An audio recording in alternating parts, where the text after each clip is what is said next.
Lampung ya 3/54 ya, berapa persen produksi kontribusi Lampung untuk padi kita. Nah, yang nanam padi siapa? Ya petani. Pemerintah itu ya fasilitasi dia. Bagaimana mendekatkan sarana produksi ke petani, bagaimana mempermudah petani dapat modal, ya. Bagaimana harga-harga bisa terkendali sehingga tidak tidak merugikan petani. Gitu. Itu tugas pemerintah. Tapi kalau yang pelaku pembangunan pertanian adalah petani itu sendiri. Nah dia berusaha tani itu sasaran akhirnya adalah pendapatan. Nah ini kadang-kadang tidak menjadi perhatian secara khusus. Kalau saya sebagai di pihak petani, di pihak rakyat, saya urusannya pendapatan ini. Nah kita bersyukur contoh sekarang, ya, pemerintah menetapkan HPP padi kering panen, ya, itu 5.500. Tapi kenyataan di lapangan sekarang di atas 6.500.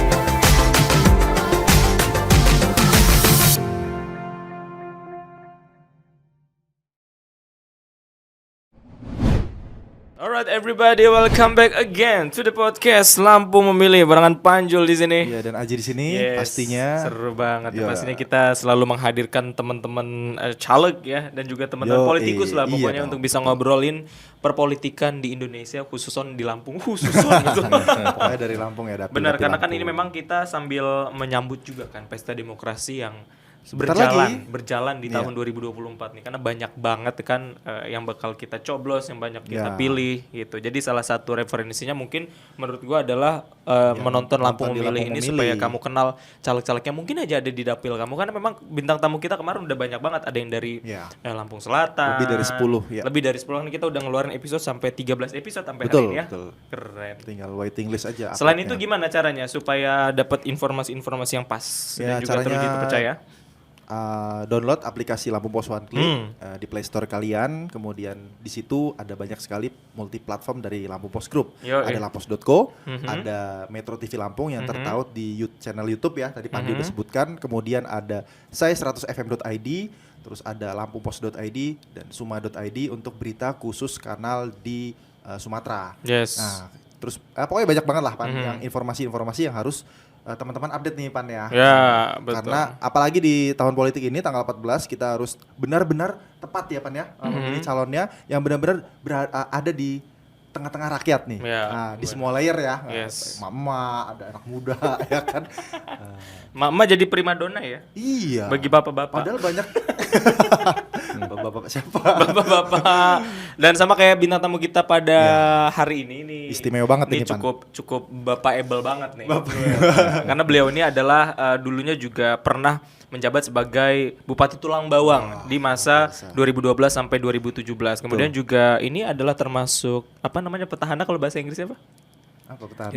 Incumbent. Iya, Itu lama keduluan sama beliau. Kita bukan politisi soalnya. Incumbent, anggota DPR RI Komisi 4 yang ngebidangi pertanian. Bener ya Bang ya? Iya. Beri tepuk tangan yang paling meriah teman-teman buat Abang Hanan Abdul Razak.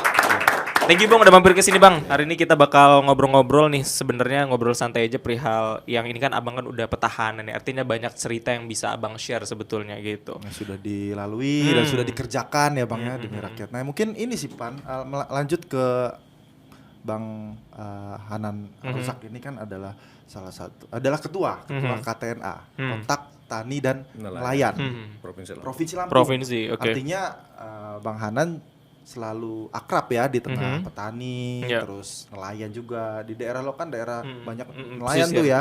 Kita orang pinggiran. Enggak lah ya. Pokoknya di situ banyak sekali nelayan Pak. Nah, Bang Hanan juga sering sekali berkeliling ke pesisir ya, kota Barat Lampung. Lampung, ya. Nah, pesisir-pesisir di Lampung. Nah, Bang Hanan ini jadi apa yang sudah disampaikan atau yang sudah diberikan kontribusi Abang kepada para nelayan dan petani nih kan, karena kita mengingat Lampung ini salah satu lumbung pangan nasional nih Bang ya, dan perikanan tangkapnya juga luar biasa nih Bang. Nah, selama ini Abang udah terpilih dan sekarang akan maju lagi, dan yang sudah dilakukan apa saja Bang untuk masyarakat Lampung khususnya?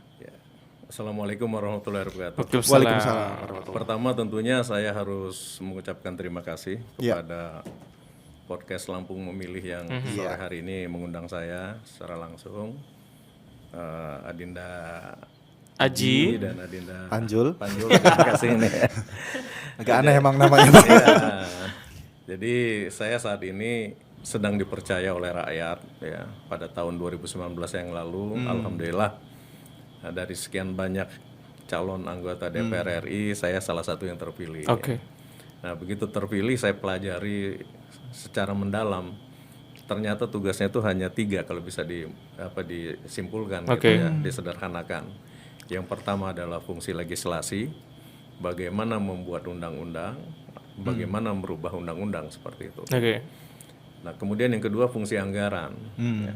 Nah ternyata yang di Jakarta itu, yang terkumpul di Jakarta di provinsi maupun di kabupaten itu bukan uang pribadi seseorang, ya, itu adalah uang rakyat. Iya. Nah, jadi bagaimana anggaran yang terkumpul itu yang kita dapat katakan sebagai uang pemerintah yang bersumber dari rakyat itu bisa kembali lagi ke rakyat. Oke. Tentunya dalam bentuk program-program yang menyentuh dan bermanfaat untuk rakyat. Oke. Betul. Kemudian yang ketiga, tugas anggota DPR RI itu atau tugas anggota dewan itu adalah fungsi pengawasan.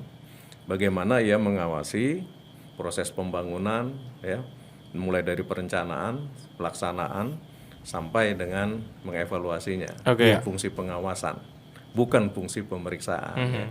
Kalau pengawasan, kalau dilaporkan, dilihat dengan mata kepala sendiri, kemudian mendapat laporan bahwa sudah terrealisasi, udah cukup. Oke. Bermanfaat apa tidak dan sebagainya.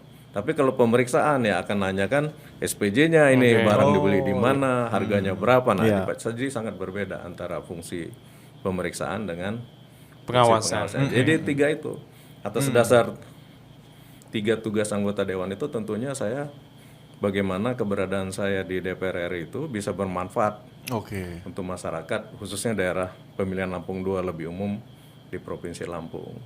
Nah, karena latar belakang saya adalah pertanian, sekolahnya pertanian, saya dari IPB ya, selesai tahun 83. Kemudian juga S2 saya dari Unpad itu bidangnya ekonomi pembangunan pertanian. Wow. Iya. Kemudian pengalaman kerja ya. Itu di Kabupaten Tulang Bawang itu semua dinas lingkup pertanian, perikanan, peternakan, kehutanan, perkebunan, pertanian ya pernah saya pimpin gitu ya. Kemudian berkesempatan pada saat Pak Sarudin JP Gubernur Lampung, saya mutasi ke provinsi, ya lingkup pertanian, dinas pertanian, dinas kehutanan, dinas peternakan, dinas perkebunan, asisten 2 yang pernah saya pimpin. Alhamdulillah jadi bupati di Tulang Bawang. Dia terpilih jadi bupati Tulang Bawang 2012-2017.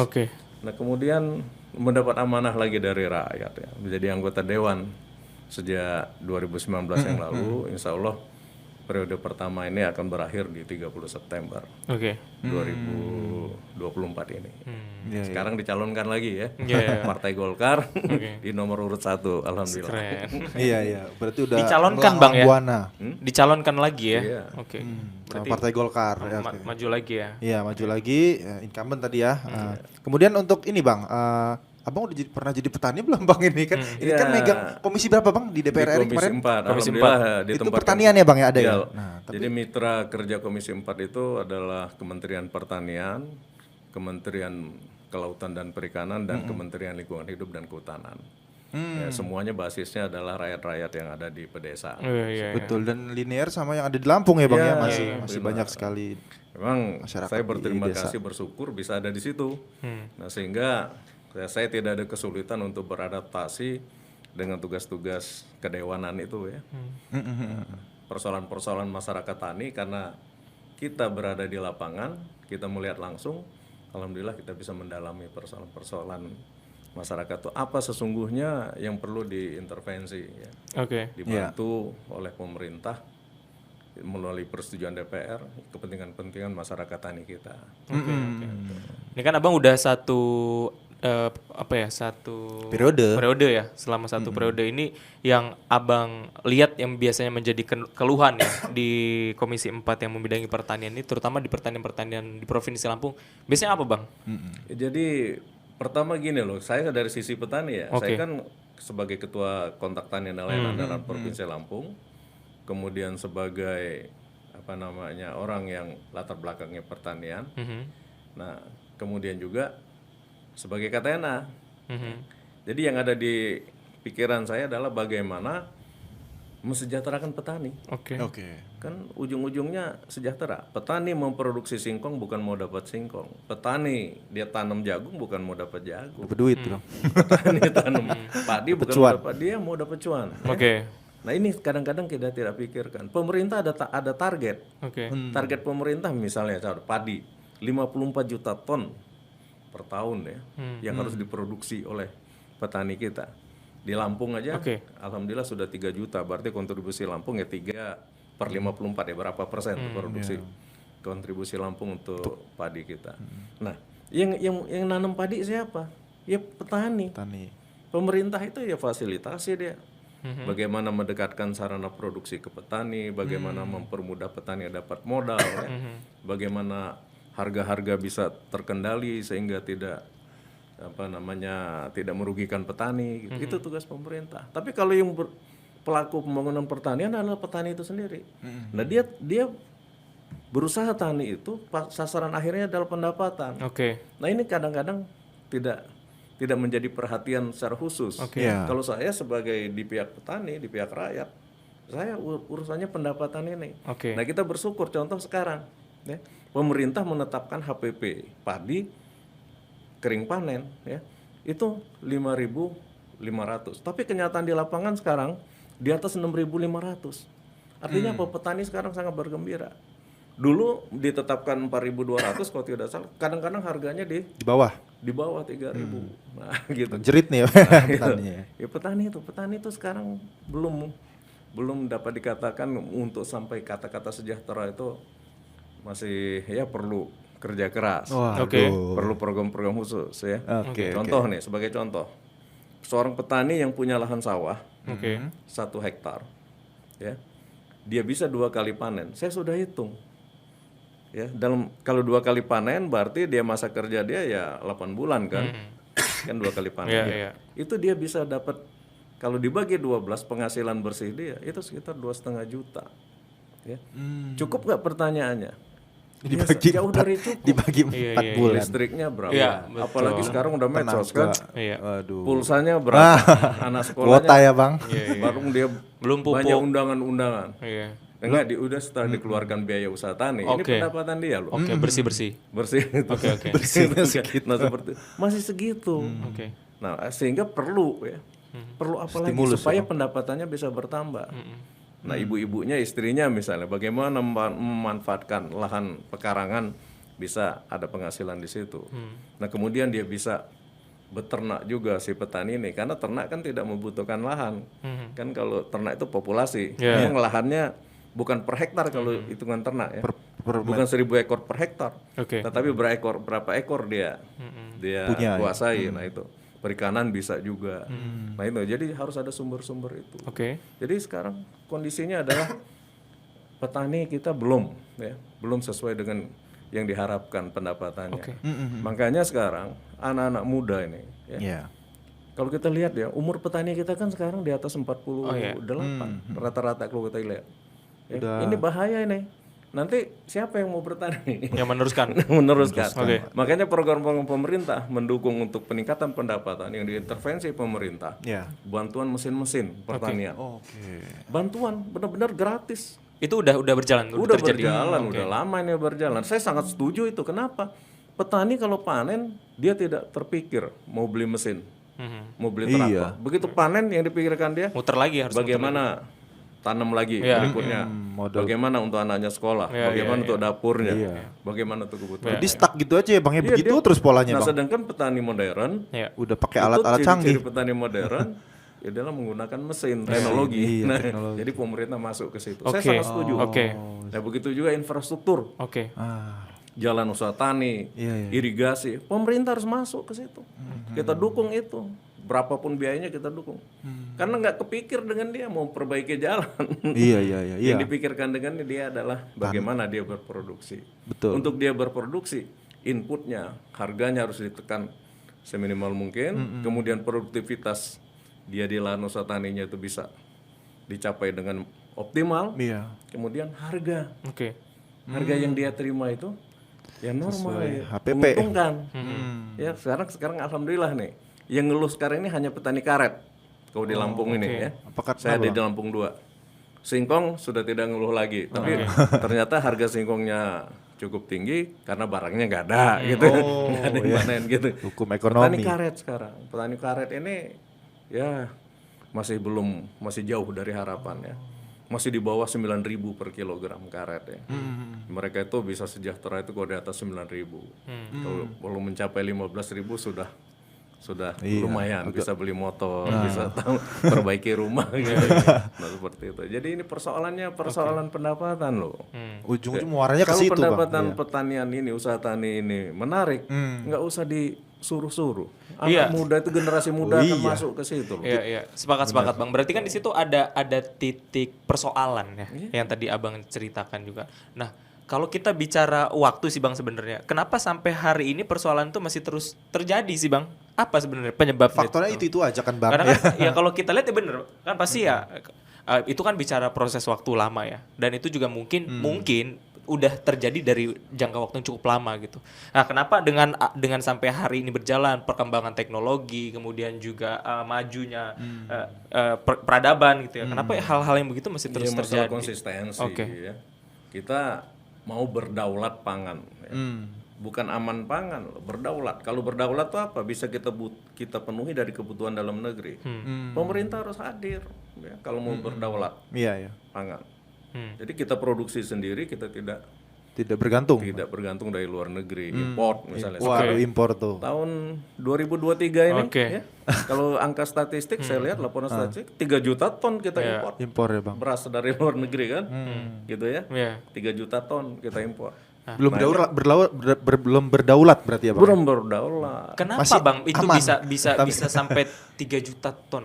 Apa malahan import? Ya karena ada persoalan ya. Kita maklumi bahwa tugas Bulog itu ya, dia itu pengendali.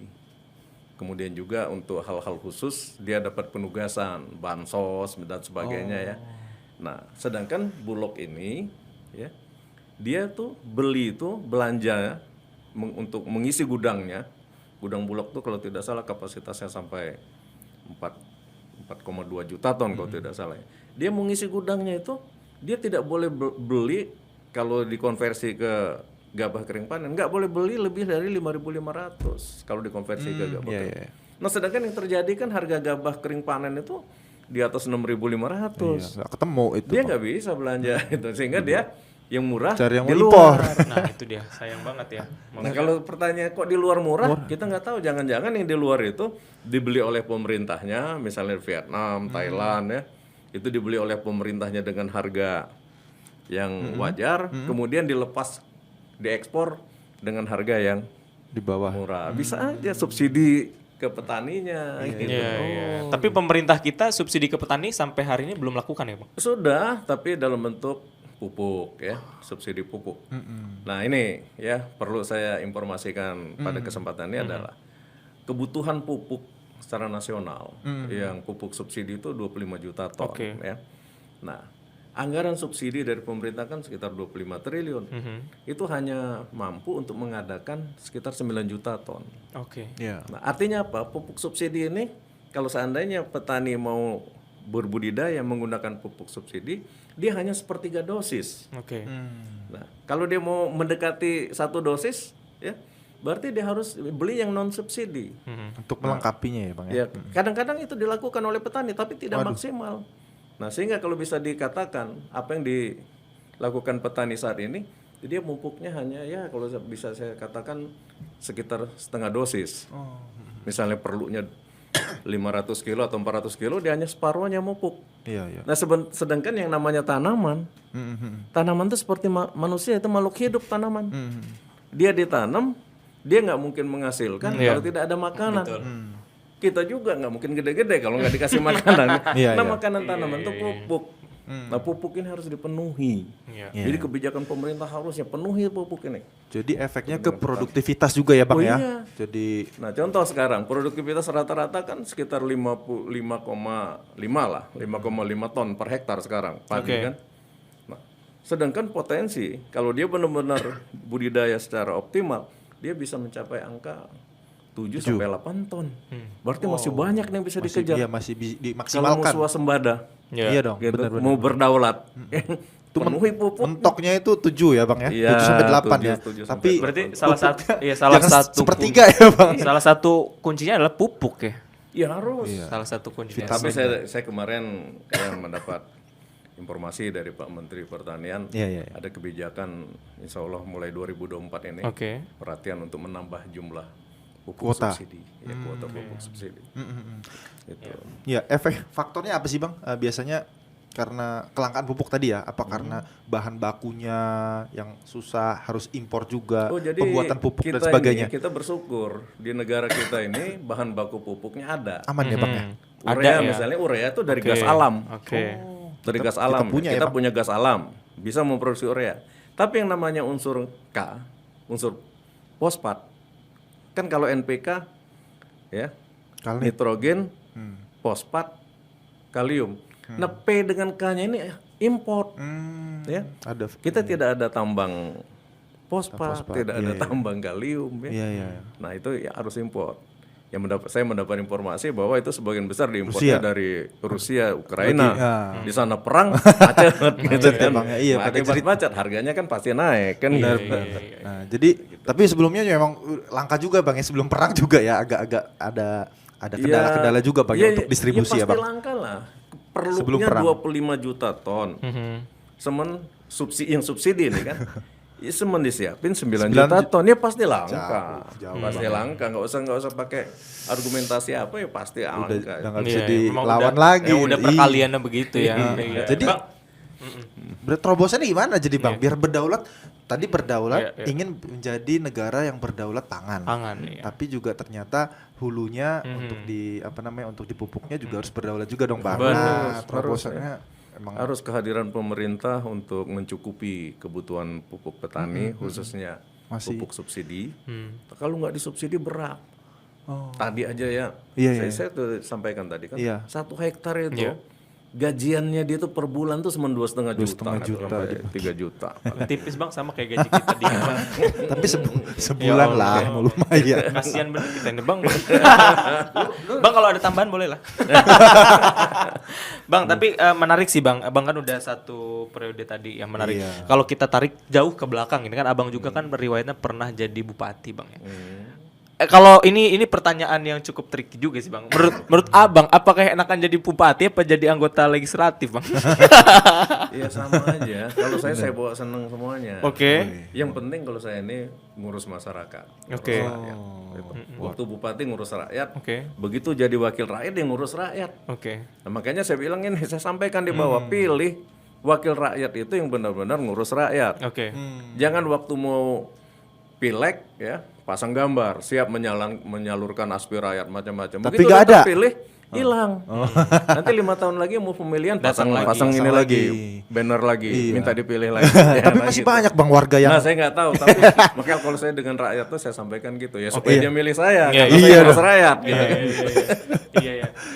Karena kan ini maksudnya pasti kan ada sisi-sisi perbedaannya juga kan, terutama dalam perbedaan kewenangannya gitu-gitu. Kalau menurut Abang sendiri dalam sudut pandang Abang lebih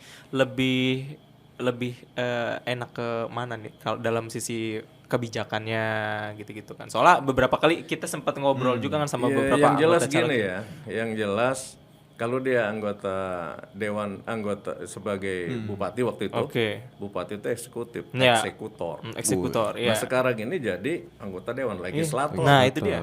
Kalau legislator, misalnya saya jalan ke pedesaan, ada jalan rusak, Pak Dewan, ini jalan rusak, tolong diperbaiki. Oke ya saya catat ya ini nama kampungnya apa nih, berapa panjang jalannya. Menyerap saya lihat ini jalan kabupaten apa jalan provinsi apa jalan nasional kan. Nah mulai saya, jalan nasional misalnya kan, ya saya lapor ke Jakarta ke kawan-kawan ini bagaimana diperjuangkan. Kalau pusat jalan provinsi saya lapor Pak Gubernur bantu itu sesuai domainnya ya Bang. Gitu kan gitu. Jadi hanya nerima, kemudian mengaspirasikan. kasarnya itu saya bilang modalnya modal ini, Pak. Iya. Penyambung lidah. Penyambung lidah. Ya, penyambung lidah. Tapi kalau waktu jadi bupati ada jalan rusak, rakyat laporan, langsung berangkat. panggil Bapeda, panggil panitia anggaran, Gaskan. koordinasi ke dewan, tolong ya tahun depan itu diperbaiki. Jadi, Oh jadi sebelum ada penyambung lidah, Bang ya. iya itu eksekutor. Sebelum ada laporan dari Tapi legislator. kalau legislator itu. Oh gitu ya, ya. Nah itu maksud saya, maksud Panjul, kenapa mau Bang berjuang di legislator? Ya saya kira sama aja. Oke. Ya. Yang penting kita itu bisa berbuat untuk rakyat. Selagi dikasih umur, ya berbuat, Iya, jangan iya. tidur. Ya. masih bisa jalan, masih bisa lari Masih kan, ada, masih energik. dikasih kesempatan bernapas, Oke. masih bisa berkoordinasi, bergaul. Nah kita manfaatkan itu kesempatan. Mau di mana aja. Ya. Berarti intinya memang untuk berjuang untuk rakyat itu tadi ya, tergantung ya. Kalau niatnya memang Keterpanggilan. ya, Keterpanggilan. ya. Menarik. Dan sekarang gimana Bang menjaga konstituen kita? Iya. Nah, Bang ini kan kita masih Dapilnya kan sama nih Bang. Pak? Ya sama. Dapilnya sama. Tetap Dapil Lampung 2. Iya, apakah ada perubahan treatment kepada apalagi kita kan Calon pemilih ya. punya mungkin ada kompetitor yang cukup ketat juga nih Bang kan. Ya, kalau strategi ya rahasia. Tapi yang jelas gini, kehadiran kita di tengah-tengah rakyat. Kuncinya di situ. Nah kemudian apa yang diomongkan itu harus diwujudkan. Iya. Makanya saya tidak pernah janji gitu ya, mau kasih ini kasih itu. Jadi gimana Bang kalau nggak masih Contoh program-program bantuan pemerintah yang melalui penyalurannya menyampaikannya ke rakyat melalui saya. Setelah barangnya jelas ada, baru kita sampaikan bahwa mau ada bantuan. Iya. Jangan, ayo kumpulin proposal. pusing sendiri nanti ya Bang? Iya. nggak ada wujudnya, nggak ada. Cuma nenangin ombak aja ya. Ada ya Bang yang begitu ya Bang? Ya saya nggak tahu, tapi saya nggak. Iya. Nah, kalau Abang skemanya gitu ya, pokoknya kalau ada siap nih barangnya Kalau bakal. sudah saya yakini bahwa program itu ada, saya sampaikan. Gitu. Oke. Udah itu kita perjuangkan di sana. Iya. Gitu. Iya. Bagaimana bisa sampai ke rakyat gitu. Jadi sesederhana itu, jadi kita harus ada di tengah-tengah masyarakat ya Bang ya, dan jangan obrol janji kalau emang nggak belum Karena jelas itu Bang. Masalah itu ada di rakyat. Rakyat itu di mana? Di kampung, di desa. Ya. Tidak bisa diteropong. Kalau ada teropong bintang, ya, diteropong dari Jakarta, oh masalahnya apa gitu. Udah kelihatan udah langsung Atau eksekusi. pada saat reses ada di provinsi sampai Bandar Lampung aja. Iya nggak nyampe. Tapi begitu kita turun ke rakyat, kita baru lewat jalannya aja. Waduh, Udah jalanan kerasa. ini kok jalanannya parah banget kan. Begitu ngelihat tanaman, loh kok ini pada padinya ini kuntel gitu, nggak mau naik-naik. Berarti ini ada masalah kekurangan pupuk, ada hama. Begitu ketemu masyarakat ngobrol-ngobrol, kelangkaan pupuk, misalnya kan, dia bicara masalah harga, macam-macam. Jadi Masalahnya kita harus masalah itu ada di tengah rakyat. jadi tervalidasi dengan Ya, jelas harus dari ada masyarakat. harus ada di lapangan, nggak bisa ada. Waduh, Ini yang energinya saya lakukan. luar biasa Nanti ya. 1 Oktober 2019 sampai hari ini ya ada namanya Kundapil, ada namanya reses, saya pasti ada di tengah-tengah rakyat. Gaspol langsung. Langsung interaksi dengan masyarakat ya. Kebetulan hobi, Ya, hobi jalan. Nah, bener. Hobi jalan ya sobat saya, bukan hobi janji.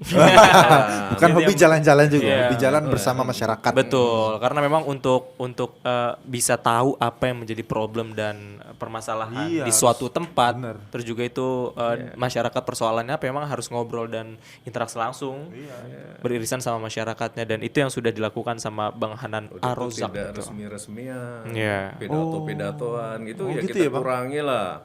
Yang kalau bisa kita bincang-bincang, Ngobrol ya. ngobrol jadi tahu persoalan. Ya, Ngantuk, Bang, karena kalau memang, iya, karena memang kan budayanya orang Indonesia adalah duduk ngopi ngobrol, terus kan timbul Guyup. solusi. Iya bener. Kekeluargaan Iya ya, Bang. Dan itu pun sebenarnya hal itu yang akhirnya terbentuk nama Indonesia juga sebenarnya. Kalau kita dulu buka sejarah ya, ketika Bung Karno dan Bung Hatta ingin mencetuskan setelah Nusantara ya. Iya. Kapan nih mau nama yang kita gunakan? Akhirnya tercetus Untuk Indonesia. mempersatukan ya. Iya, dari ngopi nih. Dan itu yang dilakukan treatment itu yang Jadi Bang anggota dewan Hanan juga kita ada kesempatan untuk mengunjungi wilayah lain ya, se-Indonesia ya. Ya. Bisa sampai Papua, Kalimantan, Sulawesi, Sumatera ya, Jawa itu kita bisa, sehingga kita bisa membantu. Ya. Studi ya Bang ya. Oh ini persoalan kita di di Lampung ini ternyata di sini seperti ini lebih bagus. Komparasi. Kalau bisa diadopsi. Ya. Jadi ada hikmahnya tuh, jadi anggota dewan bisa keliling Indonesia. Bener tadi jalan-jalan juga ternyata. Kalau bupati nggak bisa ya bang? Hah? Kalau bupati ngutang-ngutang di wilayahnya, Paling kalau PS itu dibanding dia paling kan gitu. Iya. Oke lah kita udah disuruh closing ini. Thank you Bang Hanan udah sharing-sharing ceritanya di sini. Mudah-mudahan nanti terima kasih. apa yang jadi gagasan dan idenya untuk bisa lanjut di periode kedua ini mudah-mudahan bisa terserap dan tersampaikan juga, terutama buat teman-teman yang hari ini nonton kita pada episode kali ini ya Bang Haji. Betul banget. Terakhir closing statement Abang mau ngomong apa buat yang nonton kita pada hari ini? Boleh? Silakan. Moga. Boleh Ya, Bang. silakan Bang. Kasih statementnya buat masyarakat penonton Lampung khususnya memilih. masyarakat di daerah pemilihan Lampung 2 ya. Ya saya kira ini sudah tinggal beberapa hari lagi. Ya. Kita akan sampai ke tanggal 14 Februari. Tentunya menentukan pilihan yang tepat ya. Kalau untuk DPR, DPRD maupun DPD ya saya pesan itu ya. Pilih yang benar-benar akan ngurus rakyat, menjadi wakil rakyat ya rakyat yang diurus, mewakili rakyat benar-benar gitu. Ya. Ya tentunya harapan saya kepada konstituen yang selama ini sudah bekerja sama dengan saya bisa ditingkatkan lagi di pemilu ini 2024. Ya. Kalaupun saya masih diberi kepercayaan, saya akan lebih maksimal lagi ya, untuk berbuat untuk rakyat khususnya masyarakat tani di Provinsi Lampung. Oke, thank you. Terima kasih banyak Bang Hanan Abdul Makasih ya, Razak Bang. sekali lagi. Mudah-mudahan apa yang menjadi cita-cita baikan kita sama-sama bisa terwujudkan. Pokoknya yang terbaik Amin. untuk Bang Hanan Oke, Razak. terima kasih juga buat teman-teman yang udah nonton sampai episode ini. Berkat dukungan dan tontonan kalian juga ini bisa sustain panjang. Ini terima kasih banyak ya. Jangan bosen-bosen ngelihat rambut kuning ini. Dan juga jangan bosen-bosen kalau ngeliat Bang Aji bajunya ini aja. Terima kasih banyak sekali lagi. Jangan lupa di like, di subscribe dan juga di share ke Kasih teman-teman komentar. ya. Benar. Terserah komentarnya mau Terserah kamu mau pokoknya kasih kritik komentar aja. boleh. Bang mau transfer dong boleh. Kirim aja nomor rekening lo nanti gua transferin pakai Bang Aji lah. Kalau begitu waktunya Panjul pamit Aji pamit. dan juga Bang Hanan pamit. Sampai ketemu di episode selanjutnya. See you and bye bye.